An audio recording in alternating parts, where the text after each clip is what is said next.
এখন যেমন ইসলাম আসার পর ইহুদি খ্রিস্টানদের মাথা ব্যথা হয়েছে, কেন ইসলাম আসলো? যখন ঈসাই ধর্ম আসলো ইহুদিদের মাথা খারাপ হয়ে গেছে, কেন ঈসাই ধর্ম পৃথিবীতে আসলো।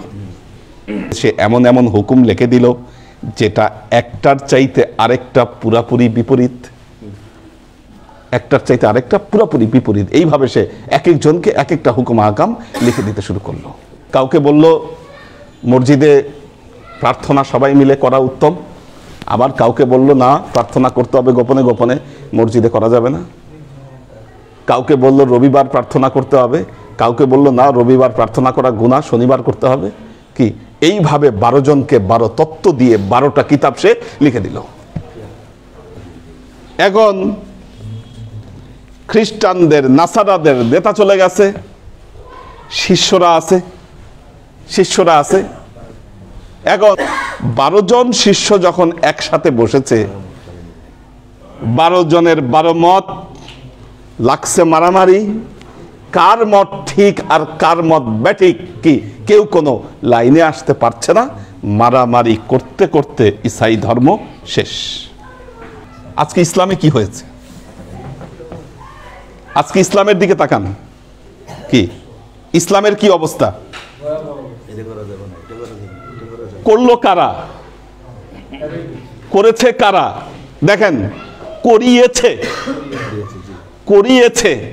কারা? করেছে এই ইহুদি শয়তানগুলা। খ্রিস্টান ধর্ম যেভাবে শেষ হয়েছে, মুসলমানদের ধর্মকে শেষ করে দেওয়ার জন্য আজকে সকল রকম ষড়যন্ত্র আমাদের বিরুদ্ধে করা শেষ।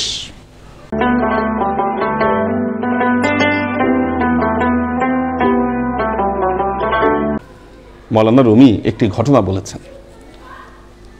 এক দেশে এক ইহুদি বাদশা ছিল। আপনারা জানেন পৃথিবীতে যে ধর্মগুলো, আহলে কিতাবী যত ধর্ম, সব ধর্মের গোড়াকে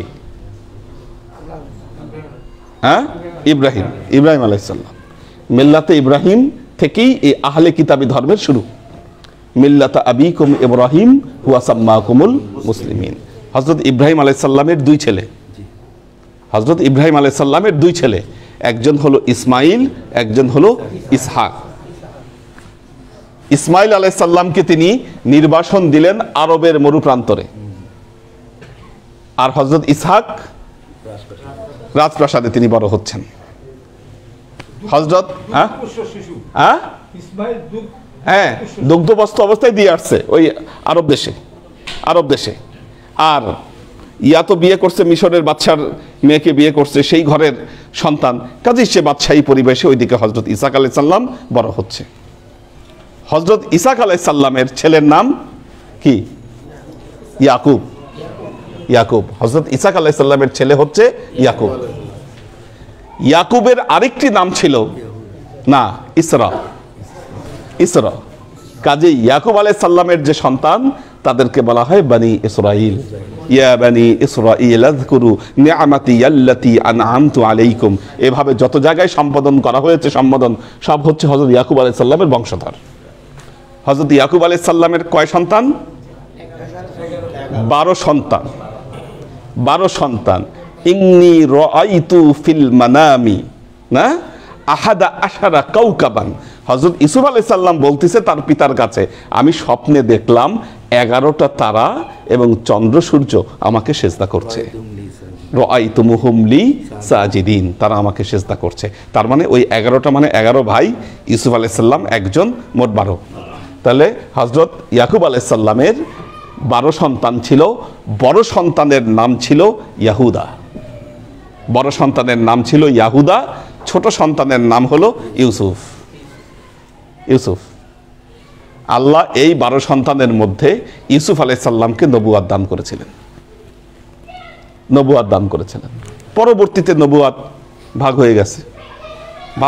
কারণ ইব্রাহিম আলাইহিস সালাম দোয়া করেছিলেন, রব্বানা ওয়াবআস ফীহিম রাসূলাম মিনহুম ইয়াতলু আলাইহিম আয়াতিক ওয়া ইউআল্লিমুহুমুল কিতাবা ওয়াল হিকমাতা ওয়া ইযাক্কিহিম। আল্লাহর কাছে দোয়া করেছিলেন যে ওয়াবআস ফীহিম রাসূলা, আল্লাহ আপনি তাদের মধ্যে রাসূল প্রেরণ করুন।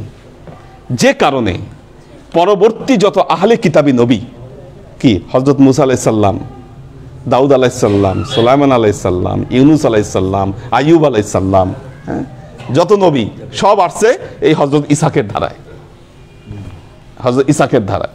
যেহেতু বড় ছেলের নাম ছিল ইয়াহুদা, তার বংশধরকে বলা হয় ইয়াহুদি। তো পৃথিবীতে ঈসাই ধর্ম আসার আগে তখন পৃথিবীতে একটাই ধর্ম ছিল, ইয়াহুদি ধর্ম। বেথলহামে হযরত ঈসা আলাইহিস সালাম আসলেন, আল্লাহ নবী আসার 570 বছর আগে। বাইতুল্লাহাম ঈসা আলাইহিস সালাম আসলেন, পৃথিবীতে ঈসাই ধর্মের গোড়াপত্তন শুরু হলো, গোড়াপত্তন শুরু হলো ঈসাই ধর্ম। তখন তো ইসলাম ছিল না। এখন যেমন ইসলাম আসার পর ইহুদি খ্রিস্টানদের মাথা ব্যথা হয়েছে, কেন ইসলাম আসলো? যখন ঈসাই ধর্ম আসলো ইহুদিদের মাথা খারাপ হয়ে গেছে, কেন ঈসাই ধর্ম পৃথিবীতে আসলো। এখন একজন ইহুদি বাদশাহ তিনি কি করতে শুরু করলেন, এই ঈসাই ধর্মের যত অনুসারী আছে সবাইকে ধরে ধরে কতল করতে শুরু করলেন, মেরে ফেলতেছেন যারা ঈসাই ধর্মের অনুসারী। এখন মারতে মারতে শেষ করতে পারে না, এদেরকে শেষ করতে পারে না, কয়জনকে মারবে। পরে বাদশার একজন উজির ছিল, উজির খুব বুদ্ধিমান উজির, উনি বলল, হুজুর আপনি যে এদেরকে এভাবে মারছেন, মেরে তো লাভ হবে না, কয়জনে মারবেন? আর মানুষ এরকম, তারা বাইরে প্রকাশ করবে ঠিকই যে তারা ইহুদি, কিন্তু ভেতরে ভেতরে দেখা যাবে তারা ঈসাই ধর্মের অনুসারী থাকবে, আপনি বুঝতেই পারবেন না। লুকায় লুকায় তারা তাদের ধর্ম পালন করবে, অন্তরকে আপনি পরিবর্তন করতে পারবেন না। বরং আপনি আমাকে একটা দায়িত্ব দেন, আমি তাদের অন্তর পরিবর্তনের ব্যবস্থা করে ফেলব। উজির রাজাকে এই প্রস্তাব দিল। রাজা বলল, তাহলে কি করতে হবে? বলল, আপনি আমাকে ঈসাই ধর্ম কবুল করার অপরাধে আপনি আমাকে শাস্তি দেন সবার সামনে। বলবেন যে আমি আপনার উজির, আমি ঈসাই ধর্ম কবুল করেছি বলে আপনি আমাকে শাস্তি দিয়েছেন এবং এই রাজপ্রাসাদ থেকে আমাকে বহিষ্কার করে দেন। ঠিকই ওই পরামর্শ মতো রাজা ওই উজিরকে সবার সামনে তহমত দিল যে এই উজির ঈসাই ধর্ম কবুল করেছে, কবুল করার কারণে আমি তাকে শাস্তি দিলাম এবং আমার রাজপ্রাসাদ থেকে আমি বহিষ্কার করে দিলাম। এখন বহিষ্কৃত হয়ে সে নাসারা, যারা ইহুদি ধর্ম যারা পালন করে নাসারা, উনি নাসারাদের কাছে চলে আসলো, খ্রিস্ট ধর্মের অনুসারী যারা চলে আসলো, কেন? রাজা তাকে শাস্তি দিয়েছে। তার মানে সে বিরাট একটা কাজ করেছে, রাজা তাকে শাস্তি দিয়েছে, শাস্তি দিয়ে সে চলে আসছে। এখন সে তাদের কাছে প্রমাণ করার চেষ্টা করলো যে আমার উপর যত বিপদ আপদ আসুক, যাই কিছু আসুক, আমি ঈসাই ধর্মের একজন শুভাকাঙ্ক্ষী, আমি কখনো আমার এই ধর্মকে আমি পরিবর্তন করব না। আস্তে আস্তে লোকজন তার কাছে আসতে শুরু করলো, সে মানুষকে ওয়াজ করে, নসিহত করে ঈসাই ধর্মের পক্ষে। আসলে ভেতরে ভেতরে সে কিন্তু ইহুদি, এবং সে আসছে বাদশার কাছ থেকে এই প্রজেক্ট নিয়ে যে ঈসাইদেরকে সে ছিন্ন বিচ্ছিন্ন করে দিবে, এই প্রজেক্ট নিয়ে আসছে। এখন দিনে দিনে তার সুনাম বাড়তেছে, দিনে দিনে তার কাছে মানুষ এসে জড়ো হচ্ছে এবং মানুষকে সে এমন বোঝাচ্ছে যে ঈসাই ধর্মের জন্য সে একেবারে তার একদম সে ফানা। বলতেছে, সাদ হেজারান মারদে তারসান সুইয়ে উ আন্দাক আন্দাক জামশুদ্দার কুইয়ে উ। হাজার হাজার মানুষ আস্তে আস্তে করে, আন্দাক আন্দাক তার যে খানকা, তার যে গলি, এখানে আস্তে আস্তে করে মানুষ আসর জমাতে শুরু করলো। উ বায়ান নি কার্দব ঈশান সেররে আঙ্গালুন জেন্নার নামাজ। সে মানুষকে খুব দেখালো যে আমি অত্যন্ত একজন পরহেজগার ব্যক্তি, নামাজ এবাদত সব কিছু খুব একনিষ্ঠভাবে সে পালন করতে শুরু করলো। এইভাবে লোকজন বাড়ছে, বাড়তে বাড়তে এক সময় সে বলল যে আমি একটু ধ্যানে বসবো, আমি ধ্যানে বসবো, আমাকে কেউ ডিস্টার্ব করবে না। এরকমভাবে সে দরজা জানালা আটকায় সে একটা জায়গায় ধ্যান করতে শুরু করলো। ধ্যানে বসার আগে সে যে কাজ করতে শুরু করলো সেটা হলো যে সে তার ভক্তগুলোকে, এই ভক্তের মধ্যে সে 12 জনকে সিলেক্ট করলো এবং বলল, আমি তোমাদেরকে ইসাই ধর্মের যে নিগূঢ় তত্ত্ব এই ব্যাপারে আমি তোমাদের কিছু লিখে দিতে চাই। সবাইকে একসাথে না, ভাগ ভাগ করে আমি তোমাদেরকে ইসাই ধর্মের যে নিগূঢ় তত্ত্ব আমি লিখে দিব, তোমরা আমার কাছে আসবা এবং আমি তোমাদেরকে এই ব্যাপারে শিক্ষা দিব। এইভাবে সবাই তার কাছে আসে, 12টা গোত্র যারা নেতৃস্থানীয় তারা আসছে এবং তাদেরকে বলেছে যে তুমি ইসাই ধর্মের যে নিগূঢ় তত্ত্ব এটা লিখতে শুরু করো। এখন সে কি লিখে দিল? সাখত তুমারি বেন মেহার একি নকশ হার তুমার দিগার মাসলাকি। সে একটা একটা করে তোমার একটা একটা করে বই লিখে দিল, যেই বইগুলোর বক্তব্য একটা আরেকটার বিপরীত। বুঝছেন নি? বই লিখে দিচ্ছে এক একজনকে, 12 জন নেতা, নাসারা ধর্মের 12 জন নেতা, 12 জনকে সে 12টা বই লিখে দিচ্ছে, কিন্তু এক এক বইয়ের বক্তব্য এক এক রকম, এমনকি একটা আরেকটার বিপরীত। বলছে হুকুম হয় হার একি নু ইয়ে দিগার ইন খেলাফ অনজে পয়ান তা বেসার। বলতেছে সে এমন এমন হুকুম লিখে দিল যেটা একটার চাইতে আরেকটা পুরাপুরি বিপরীত, একটার চাইতে আরেকটা পুরাপুরি বিপরীত। এইভাবে সে এক একজনকে এক একটা হুকুম আহকাম লিখে দিতে শুরু করলো। দার একি রহে রিয়াজত র রুজু রুকনে তওবা কারদে শর্তে রুজু। একটার মধ্যে লিখলো রিয়াজত এবং সাধনা ছাড়া ধর্মের পথে কেউ এগোতে পারবে না, এবং রিয়াজত ছাড়া তওবা কারো কবুল হবে না। দার একি গুফতে রিয়াজত সুদ নিস আন্দার ইন্দার মখলাস জুজ জুদ নিস। আরেকটার মধ্যে লিখলো রিয়াজত, রিয়াজত বলতে কোনো কথাই নাই, কোনো শব্দই নাই।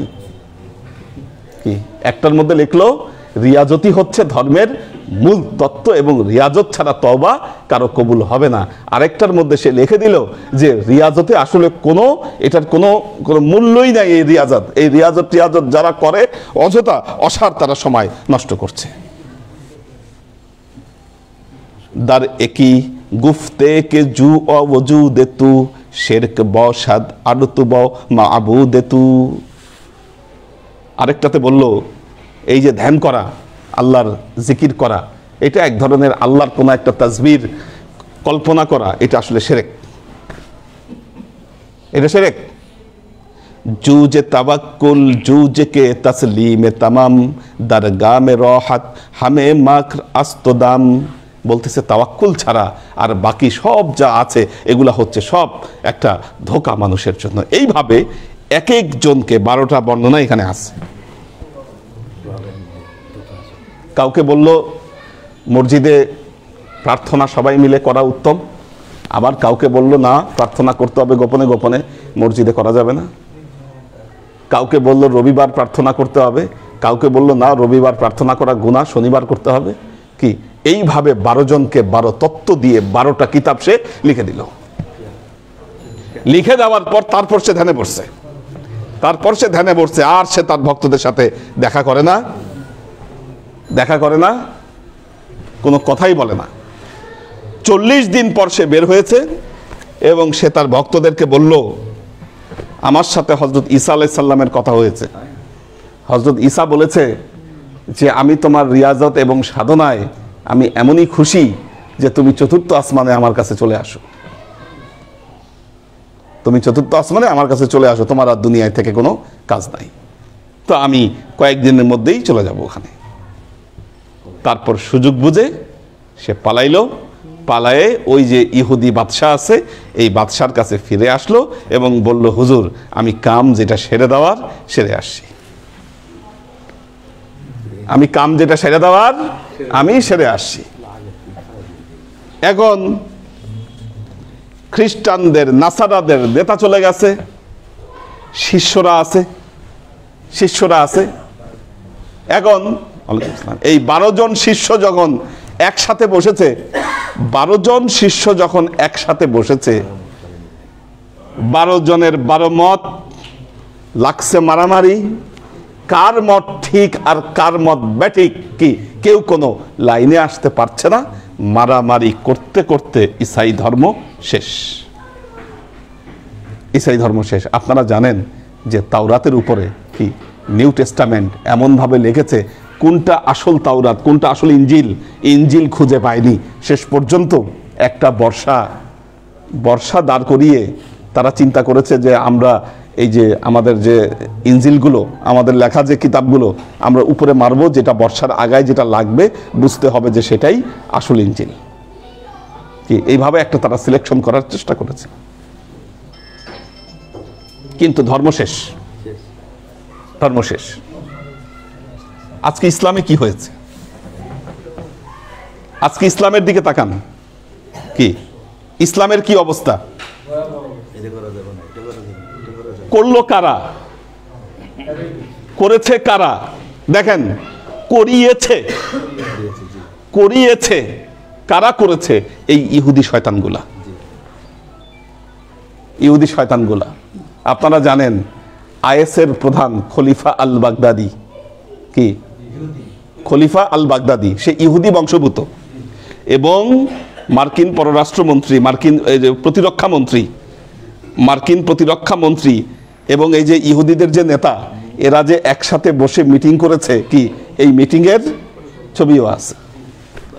আপনারা জানেন ইরাক কিন্তু শিয়া অধ্যুষিত দেশ। সেখানে সাদ্দামকে দাঁড় করায় কয়েক বছর, কারণ সাদ্দাম হলো সুন্নি। কি সাদ্দামকে আমেরিকা পুরাপুরিভাবে প্যাট্রোনাইজ করেছে। যখন তাদের স্বার্থ শেষ, আবার কি করেছে? তারাই আবার সাদ্দামকে সরায়ে ওখানে এখন আবার শিয়া সরকার বসিয়েছে। কেন? লাভটা কি? লাভ হচ্ছে ইসলামের মধ্যে গ্যাঞ্জাম তৈরি করো, মারামারি তৈরি করলে কি হবে? একে অপরের সাথে মারামারি করে এই যে মানে খ্রিস্টান ধর্ম যেভাবে শেষ হয়েছে, মুসলমানদের ধর্মকে শেষ করে দেওয়ার জন্য আজকে সকল রকম ষড়যন্ত্র আমাদের বিরুদ্ধে করা শেষ। কি এখন দেখবেন এক মসজিদে এক কথা বলে, আরেক মসজিদে আরেক কথা বলে। কি এই যে মুসলমানদের মধ্যে মারামারি, কে জোরে আমিন বলবে আর কে আস্তে আমিন বলবে, কে বুকে হাত বাঁধবে আর কে কোমরের নাভির নিচে হাত বাঁধবে, কে নামাজের পর মোনাজাত করবে আর কে করবে না, কি এই নিয়ে মুসলমানেরা মারামারি করে নিজেদের মধ্যে সবকিছু ধ্বংস করে দিচ্ছে।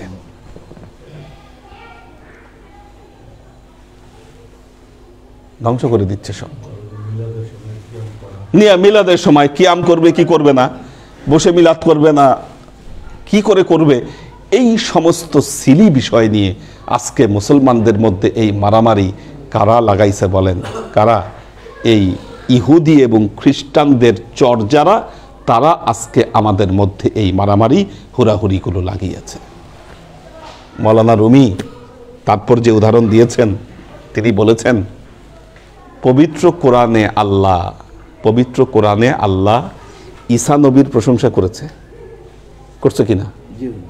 মুসা নবীর প্রশংসা করেছে, তাওরাতের প্রশংসা করেছে, ইনজিলের প্রশংসা করেছে, এবং বলেছে কোরআনের প্রতি যেমন ঈমান আনবে ঠিক তেমনি পূর্ববর্তী কিতাবের প্রতিও তুমি ঈমান আনবে।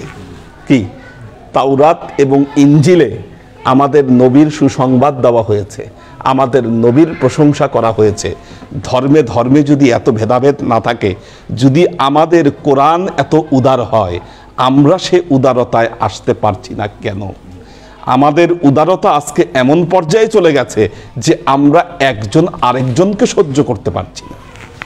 কি এই অবস্থা যদি আমাদের থাকে, আল্লাহকে পাবেন? এই কথা ভুলে যান। কি আপনি হিসাব করেন কে শিয়া কে সুন্নি, কে হানাফি কে শাফি, কে মালিকি আর কে হাম্বলি।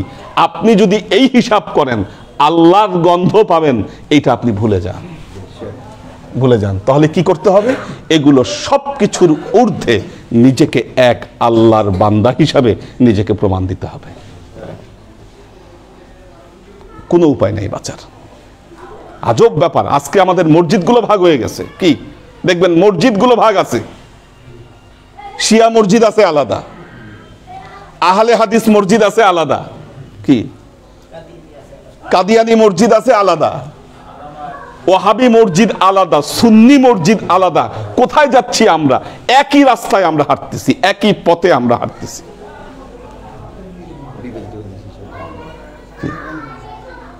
যারা কিয়াম করে আর যারা বসে মিলাদ পড়ে, মনে করে তারা একে অপরের সাথে বিবাহ শাদীও জায়েজ নাই।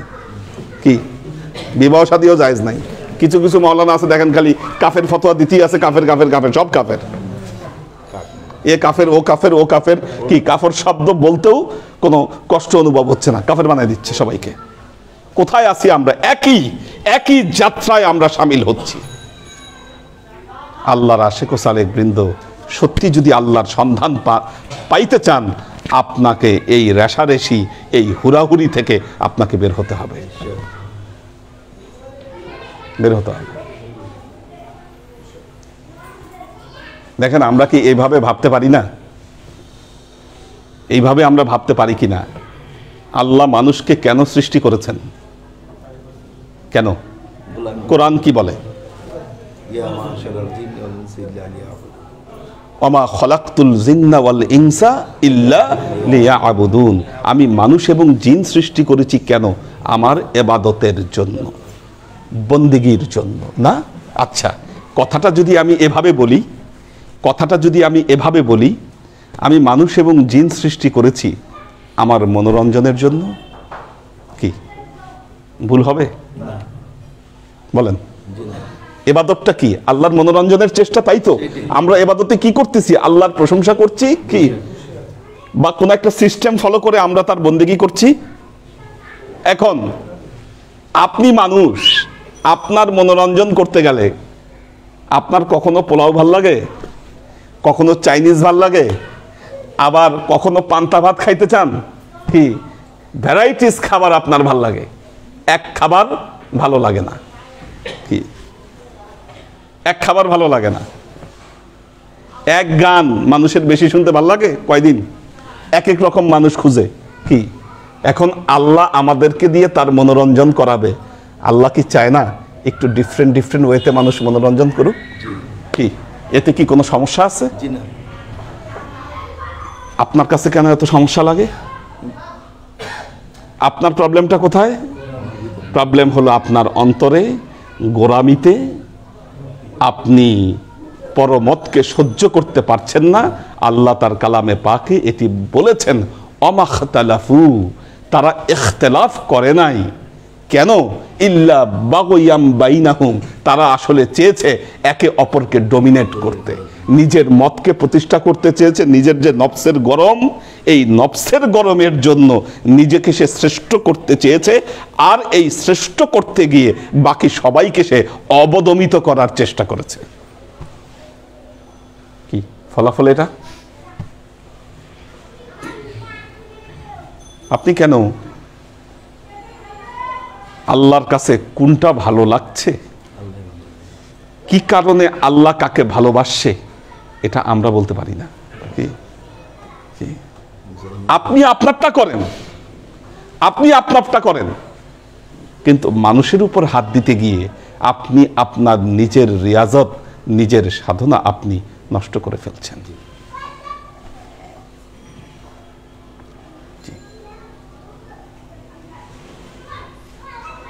আল্লাহ এবং স্রষ্টা এবং বান্দা, আল্লাহ এবং বান্দা কি এই লেভেলে না আসা পর্যন্ত একজন মানুষ আল্লাহর নৈকট্য হাসিল করতে পারবে না।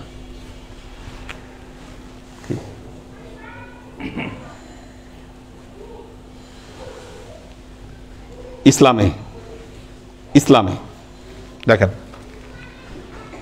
আহলি কিতাবী ধর্মের অনুসারী যারা, এই মাসালা জানেন কিনা? আপনি মুসলমান, আপনি একজন খ্রিস্টান মেয়েকে বিয়ে করতে পারবেন এই শর্তের উপরে, আপনি আপনার ধর্ম পালন করবেন, সে তার ধর্ম পালন করবে। পারমিট করেছে ইসলাম। কে পারমিট করেছে? আমার নবী মুহাম্মদ মুস্তাফা সাল্লাল্লাহু আলাইহি ওয়াসাল্লাম। আল্লাহর নবীর কাছে রোমান থেকে একদল লোক দেখা করতে আসলো মসজিদে নববীতে সন্ধ্যার সময়। সন্ধ্যা হয়ে গেছে, এখন সকাল এবং সন্ধ্যা এই দুই ধর্মের লোকেরই তাদের প্রার্থনার সময়। এটা হাদিসে এসেছে, সহিহ হাদিসে এসেছে।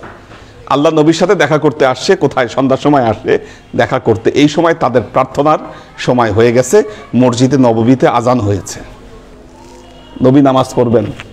তারা আরজ করলেন আমাদেরও প্রার্থনার সময় হয়েছে, আমরা কি করব? আল্লাহ নবী মসজিদের সাইডে একটা জায়গা ঠিক করে দিলেন, বললেন তোমরা ওখানে গিয়ে তোমাদের প্রার্থনা করো।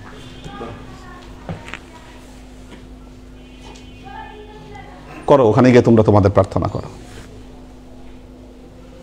এতটুকু উদারতা আমাদের নবী দেখিয়েছেন। তাহলে আমরা নিজেরা আজকে কেন একজন আরেকজনকে সহ্য করতে পারছি না? কি আল্লাহকে অর্জনের পথে একটা কথা মনে রাখবেন, মাযহাবগত তারতম্য, মাযহাবগত পার্থক্য এটা কোনো বিষয়ই না, এটা একটা ইউনিফর্ম মাত্র। আমাদের সবার কি ইউনিফর্ম সমান এখানে? কারো সাদা, কারো লাল, কারো চেঞ্জ। কি একটা ইউনিফর্ম মাত্র আপনার এই মাযহাবগত পার্থক্যটা। হ্যাঁ, বুঝতে হবে। না বুঝলে আপনি আল্লাহর বিশালতা, স্রষ্টার বিশালতা, সৃষ্টি জগৎকে ভালোবাসা, এটা আপনি পারবেন না। আপনি বলতে পারেন তাহলে দুনিয়ার বাকি মানুষ কেমনে চলছে? দুনিয়ার বাকি মানুষ গড্ডালিকা প্রবাহে হারিয়ে যায়, সেই স্রোতে ভেসে যায়। আপনাকে ডিফারেন্ট হতে হবে। আপনি যদি ডিফারেন্ট না হন, আপনি আল্লাহকে অর্জন করতে পারবেন না।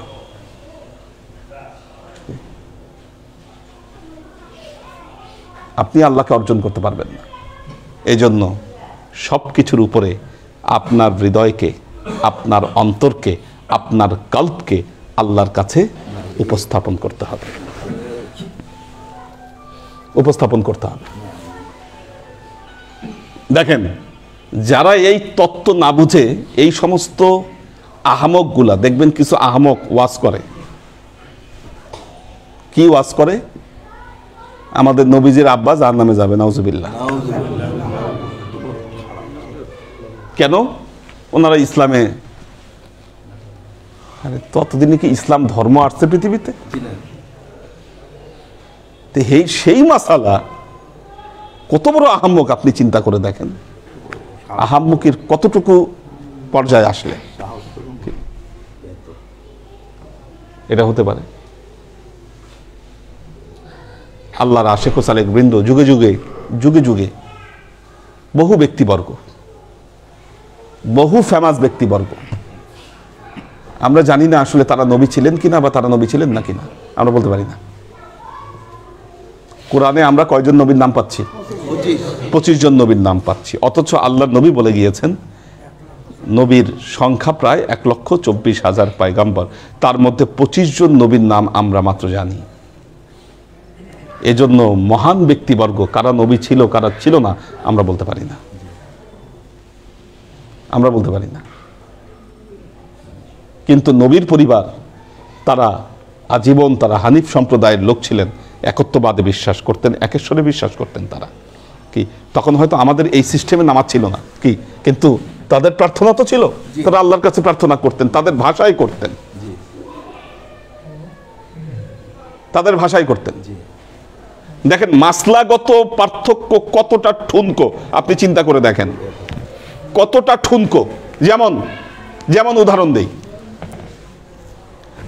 হানাফি মাযহাব বলতেছে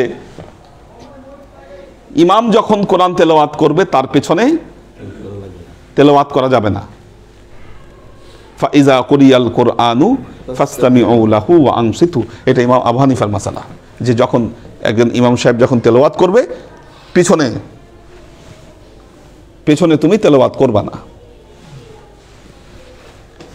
ইমাম শাফি বলতেছেন আল্লাহ নবীর হাদিস দিয়ে, লা সলাতা ইল্লা বি ফাতিহাতিল কিতাব, সূরা ফাতিহা না পড়লে নামাজি হবে না। তার মানে কি, ইমাম শাফির মসলা অনুযায়ী হানাফি মাযহাবের যত নামাজ যে ব্যক্তি পড়েছে কারো নামাজ হয় নাই। কি আবার ইমাম আবু হানিফার দৃষ্টিতে ইমাম শাফির অনুসারী যারা, তাদের কারো নামাজ ঠিক হয় নাই।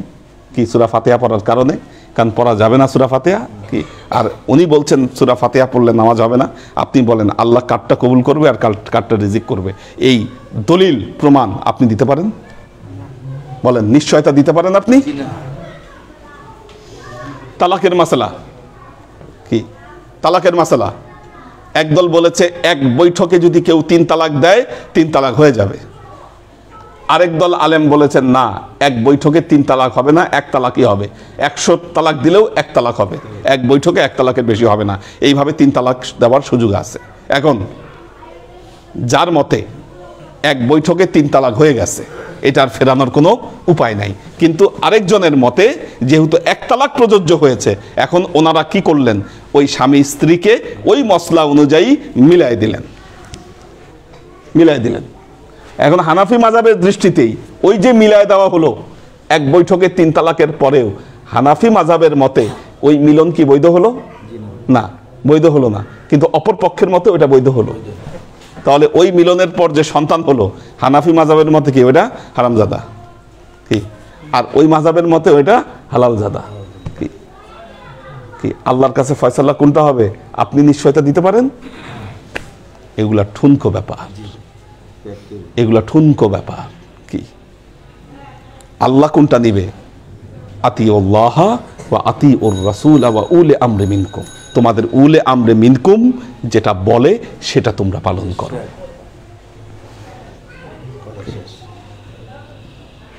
কাজেই একটা জিনিস মনে রাখবেন, দেখেন একটা জিনিস মনে রাখবেন, যারা মানুষের এই মাযহাবগত পার্থক্যগুলাকে উস্কায়ে দেয়,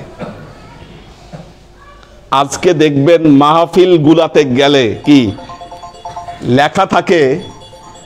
লেখা থাকে তাফসিরুল কোরআন মাহফিল, কি তাফসিরুল কোরআন মাহফিল, মুফাসসিররা বয়ান করতে যান সেখানে, কিন্তু মাহফিলের বক্তব্য দেখলে বুঝবেন ওইটা গীবতের মাহফিল ছাড়া আর কিছু না, গীবত খালি। কোরআনের তাফসির তো দূরের কথা, আলোচনা তো দূরের কথা, ওখানে যা আলোচনা হচ্ছে ওইটা হলো একটা গীবতের কারখানা, গীবত ছাড়া আর কিচ্ছু নাই ওই মাহফিলে। আল্লাহর আশেক ও সালেক বৃন্দ, কি দেখেন আজকে যে থিওরিটা পেলেন, তার মানে যারা মানুষের এই মাযহাবগত পার্থক্যকে উস্কে দেয় তাদের থেকে দূরে থাকতে হবে। এই সমস্ত লোক থেকে দূরে থাকেন, এরা আসলে ধর্মের কিচ্ছু জানে না, এরা হলো ধর্মের মধ্যে বিভেদ সৃষ্টিকারী। এই উজিরের মতো এরা হলো এই উজিরের যে প্রতিনিধি, এরা এই উজিরের প্রতিনিধি হয়ে কাজ করতেছে। আজকে আমাদের দেশে ইসলামটাকে এরা খণ্ড বিখণ্ড করে দিয়েছে। তাহলে আমাদের কি দাবি? আমাদের দাবি হলো তোমার মাযহাব যাই হোক না কেন, তোমার পক্ষে আল্লাহকে পাওয়া সম্ভব। কি এই সাধনা আলাদা, তোমার মাযহাবগত পার্থক্য আল্লাহর পথে অন্তরায় হয়ে দাঁড়াবে না। শাফি, হাম্বলি, কি শিয়া, সুন্নি, মালিকি সবার পক্ষেই আল্লাহকে পাওয়া সম্ভব, কারণ এটার জন্য মানুষের একটা হৃদয় আছে, হৃদয় দরকার। কি এই হৃদয় যখন বড় হয়, এই অন্তর যখন বড় হয়, সব কিছু এখানে মিশে যায়। নজরুলের মতো না, গাহি সাম্যের গান, এইখানে এসে এক হয়ে গেছে সব বাধা ব্যবধান, এখানে মিশেছে হিন্দু, বৌদ্ধ, মুসলিম, খ্রিস্টান। কে তুমি? পার্সি, জৈন, ইহুদি, সাঁওতাল, ভিল, গারো, কনফুসিয়াস, চারবাক চালা, বলে যাও বলো আরো। বন্ধু যা খুশি হও, মগজে যা খুশি পুঁথি ও কিতাব বাও, কোরআন পুরাণ বেদ বেদান্ত বাইবেল ত্রিপিটক জেন্দা বেস্তা গ্রন্থ সাহেব পড়ে যাও যত শখ। কিন্তু কেন এ পণ্ডশ্রম, মগজে হানিচ শুল, দোকানে কেন এ দর কষাকষি, পথে ফোটে তাজা ফুল। তোমাতে রয়েছে সকল কিতাব, সকল কালের জ্ঞান, সকল শাস্ত্র খুঁজে পাবে সকা, খুলে দেখো নিজ প্রাণ। সকল শাস্ত্র খুঁজে পাবে সখা, খুলে দেখো নিজ প্রাণ। তোমাতে রয়েছে সকল ধর্ম, সকল যুগাবতার, এখানেই সবকিছু আছে। আপনি হৃদয়কে আপনি খুলে দেখেন, খুলে দেখেন। কোনো পার্থক্য থাকবে না, মত পার্থক্য থাকবে না। মানুষকে চিনতে পারবেন, আল্লাহকে চিনতে পারবেন আপনি। কাজেই আপনি নামাজে দাঁড়ায় যদি খেয়াল করেন, আচ্ছা আমার সামনে ও হাত কোন জায়গায় বাজছে, কিছু মানুষ আছে দেখবেন মসজিদে গেলে ও প্রথম হচ্ছে খুঁজে যে কার ভিতরে কি সমস্যা আছে, ডিস্টার্ব আছে কোন জায়গায়। দৃষ্টিভঙ্গি, দৃষ্টিভঙ্গি সব জায়গায় গিয়ে আগে ডিস্টার্ব খুঁজে। আল্লাহ আমাদেরকে রক্ষা করুন, এগুলো ফিতনা, ফিতনা এগুলো। অন্তরকে বড় করুন, ভালোবাসায় পরিপূর্ণ করুন অন্তর। আল্লাহ প্রেম আপনার কাছে ধরা দিবে ইনশাআল্লাহ।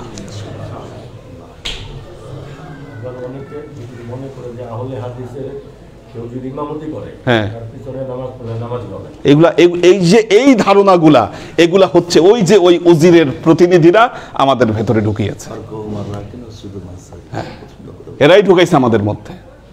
আহলে কেবলা যারা, যার আল্লাহ এক, নবী এক, কেবলা এক, তার পেছনে আমার নামাজ হবে না কেন?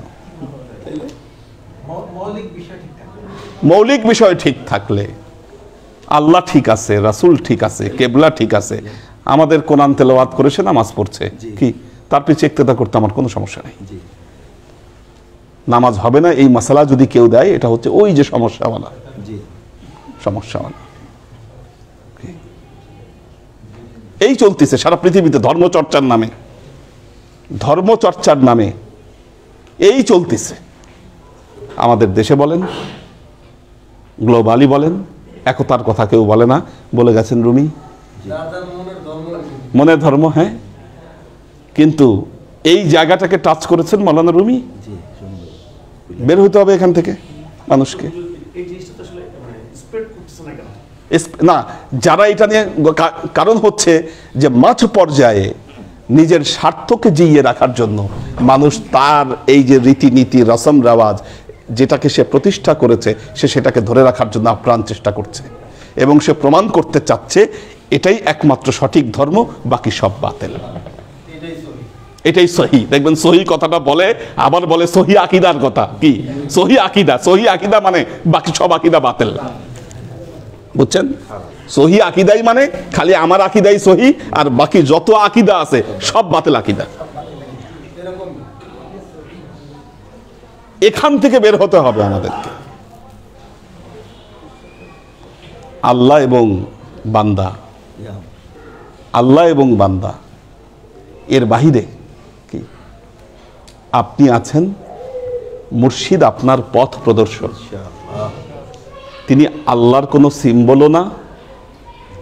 মুর্শিদ হচ্ছে আল্লাহর পথে আপনি কিভাবে আগাবেন সেটার একটা গাইড আপনাকে দিবে। সে গাইড করবে আপনাকে, কারণ একজন খাঁটি মুর্শিদ ছাড়া আপনার সাধনার পথে আপনি পথ হারাতে পারেন। যখনই আপনার পথ হারানোর সম্ভাবনা থাকবে, আপনাকে পথ প্রদর্শন করবে আপনার মুর্শিদ। কোন রাস্তায় পথ প্রদর্শন করবে? মুহাম্মদ রাসূলুল্লাহ সাল্লাল্লাহু আলাইহি ওয়াসাল্লামের দেখিয়ে যাওয়া রাস্তায়। এবং আল্লাহর নবীর রাস্তাটা এটাই ছিল, এটাই ছিল। কেন? আপনি দেখেন একটা জিনিস, একটু উদাহরণ দিলে আপনি বুঝতে পারবেন। একটা জিনিস খালি একটু চিন্তা করেন। আজকে 1450 বছর আগে নবী এসেছেন আরব দেশে। একটু খেয়াল করেন, নবী এসেছেন আরব দেশে। একদিকে পার্সিয়ান যারা জারেস্টেরিয়ান, তারা একদিকে, একদিকে রোমানরা, খ্রিস্টান তারা, আরেকদিকে ইহুদিরা আল্লাহ নবীর চতুর্দিকে ঘিরে আছে, আর এই দিকে মক্কার যে কাফের এবং মুশরিক যারা, তারা ওই জায়গার ভেতরে আসলেন আমাদের নবী মুহাম্মদ মুস্তাফা সাল্লাল্লাহু আলাইহি ওয়াসাল্লাম। যেই সময়ে ইহুদিরা পৃথিবীর কোনো ধর্মকে আর স্বীকৃতি দেয় না, না কোনো ধর্মের স্বীকৃতি চলবে না, খ্রিস্টানরা তারাও তখন ওই পর্যায়ে চলে গেছে যে না, আমাদের এটা ছাড়া বাকি সব বাতিল, বেহুদা সব। আল্লাহ নবী আসলেন এবং আল্লাহর কালেমা কি শুনাইলেন আল্লাহর নবী, কত মারাত্মক কথা দেখেন।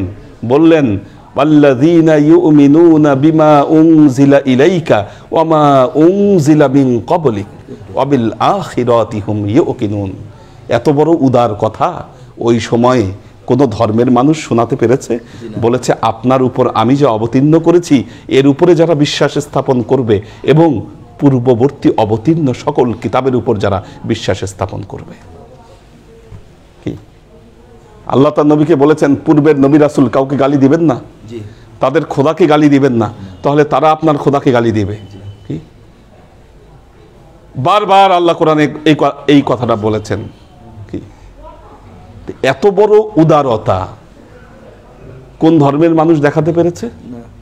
কি আপনি তো সেই উদারতা ভুলে গিয়ে কি ধর্মান্ধতায় আপনি এমনভাবে নিজেকে আবদ্ধ করেছেন যে আজকে এই উদারতা ভুলে গিয়ে কি তোমার বাণীরে করিনি গ্রহণ, ক্ষমা করো হযরত, ভুলিয়া গিয়াছি তব আদর্শ, তোমার দেখানো পথ ক্ষমা করো হযরত। বিলাস বিভব দলিয়াছ পায়, ধুলি সবে তুমি প্রভু, তুমি চাহো নাই আমরা হইব বাদশা নবাব কভু। এই দুনিয়ার ধনসম্ভার সকলের তাতে সম অধিকার, তুমি বলেছিলে ধরণীতে সবে সকল পুত্রবৎ। মোরা ভুলে গিয়ে তব উদারতা, অসার করিয়াছি ধর্মান্ধতা, বেহেস্ত হতে ঝরে না কোয়ার তাই তব রহমত। তোমার ধর্মে অবিশ্বাসীরে তুমি ঘৃণা নাহি করে, আপন তাদের করিয়াছ সেবা ঠাই দিয়ে নিজ ঘরে। ভিন মন্দির পূজা মন্দির ভাঙিতে আদেশ তুমি দাওনি হে বীর, আমরা আজিকে সহ্য করিতে পারি না কো পরমত। নবীর তো দর্শন এটা ছিল না। আমরা কেন এই পর্যায়ে যে নিজের ধর্মের, সে মুসলমান জানি, তার সাথে আমার একটু আমলের পার্থক্য, এই পার্থক্যের কারণে মসজিদ ভেঙে আমি আলাদা মসজিদ বানাইছি,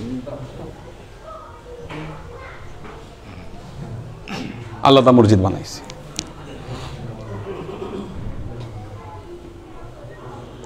আমাদের এলাকার প্রাচীন যারা ছিলেন মুরব্বী, যারা আলে হাদিস ছিল, হানাফিদেরকে যাচ্ছে তাই গালি দিত, আবু হানিফারে গালাগালি করতো। হানফি, হ্যাঁ, এই যে এই শিক্ষাগুলো কারা দিল তাদেরকে? কোথা থেকে আসলো এটা? সূক্ষ্ম ষড়যন্ত্র। এগুলো সব ষড়যন্ত্র। মনে রাখবেন, আমাদেরকে ডিভাইডেড করে দেওয়ার জন্য এগুলো সব ষড়যন্ত্র আমাদের বিরুদ্ধে করা হচ্ছে। এখন বাকি একজন যদি আপনার বিরুদ্ধে ষড়যন্ত্র করে, আপনাকে যদি গালি দেয়, আপনার তাকে গালি দেওয়ার দরকার নাই, আপনি তাকে আলিঙ্গন করেন। কি আলিঙ্গন করেন? আপনাকে ভণ্ড বলার দরকার নাই, সে ভণ্ড, দরকার নাই, কারণ আপনি এই মতবাদে বিশ্বাস করেন না, আপনি এই মতবাদে বিশ্বাসী নন, আপনি আল্লাহ প্রেমিক, আল্লাহর আশিক আপনি। কাজেই এই পৃথিবীতে আল্লাহর এই অবুঝ বান্দাগুলোকে, এরা অবুঝ বান্দা, বুঝে না, এরা বুঝে না। এরা যদি বুঝতো তাহলে এরা এই আচরণ করতো না। এই অবুঝ বান্দাগুলোকে বোঝানোর চেষ্টা করেন, এতটুকু আপনার দায়িত্ব। কি যে এখন যারা আমাদের মতে বিশ্বাসী নয়, আমরা কি ফতোয়া দিব তারা সব জাহান্নামী? এই অথরিটি কে দিয়েছে? কাজে আল্লাহ সবাইকে হেদায়েত দান করুক, এটাই আমাদের কামনা।